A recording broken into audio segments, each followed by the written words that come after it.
Stephen, one of the things we're living through a sort of unique time in sort of modern history, dealing with sort of COVID, and it's obviously brought to all of our attention that we face, whatever faith we have or no faith, we face a common threat to all of us, our loved ones, our parents, our grandparents, everyone. This disease is sort of marked out just our common humanity.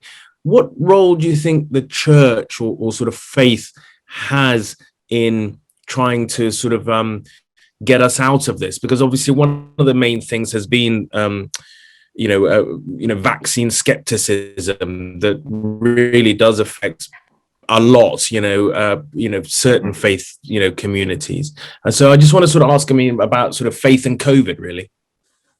Yeah, well, three things immediately spring to mind. First of all, in terms of actually practical, good neighbourly support and help in communities, it has been people of faith who have led on that in most cases, with others, but often it's Christians and Muslims and Sikhs and Hindus and Jews who are in the forefront of actually helping with food shelters and homelessness shelters and debt relief and collecting prescriptions. And I think, the Church of England has had a very central place in that with others, simply because we do have a presence in literally every community. It's in some ways, despite our decline and our lack of influence, there are still 16, 17,000 branches of the Church of England across the nation. So we're able to do things. Yeah. So that's the first and most obvious thing that the church has done. Secondly, I think COVID has brought us face to face with our frailty and our mortality in ways in which our culture is usually quite good at concealing. Not as good as it likes to think. I often quote a conversation overheard on the tube a few years ago, two women speaking to each other, and one woman turned to the other. I'm just sort of hanging there on the tube. I can't help but listen to their conversation. One woman says to the other woman, how often do you think about death? These weren't particularly old women. How often do you think about death? The other one read, oh, not very often, just once every few hours.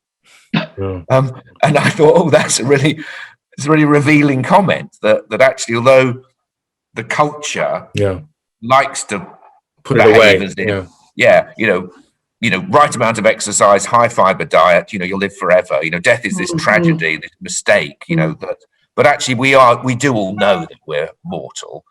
COVID has brought that to the surface much more. And therefore, I have to be careful how I say this. I'm not suggesting for a moment, the danger is that people of faith say, oh, isn't it good? A crisis, people will be aware of their mortality, therefore they will think about God. But the reality is people are thinking about God. They are thinking about their mortality. They are asking those questions more obviously.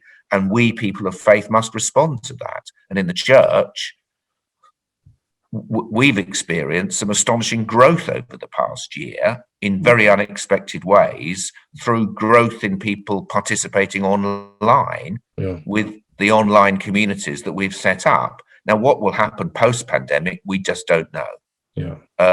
But it's hard to find a church which doesn't say, well, we used to have 40 or 50 people worshipping in our church, in our village on a Sunday morning. We've now got 80 or 90 people participating online. So somehow, so that's one for us to reflect on. I've got no idea whether there's been an online Islamic presence. I don't know, be interested to hear. But the third thing is what I would call, really where we were talking earlier in relation to the public square, it's the narratives of hope. That I know it's become a bit hackneyed to say it, we don't want to go back to normal. We want to build back better.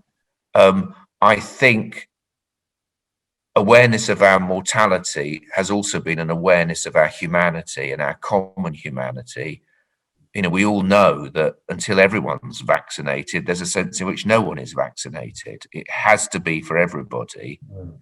Who would have thought that a year ago we would have considered somebody who stacks the shelves in the supermarkets a key and essential worker? Exactly. So there's been, as it were, a recalibrating of what we think of as the common good, common humanity. And I think those narratives are shaped by faith. They are about seeing the world from God's perspective, and therefore there's a real responsibility on us to build on all of that for the common good.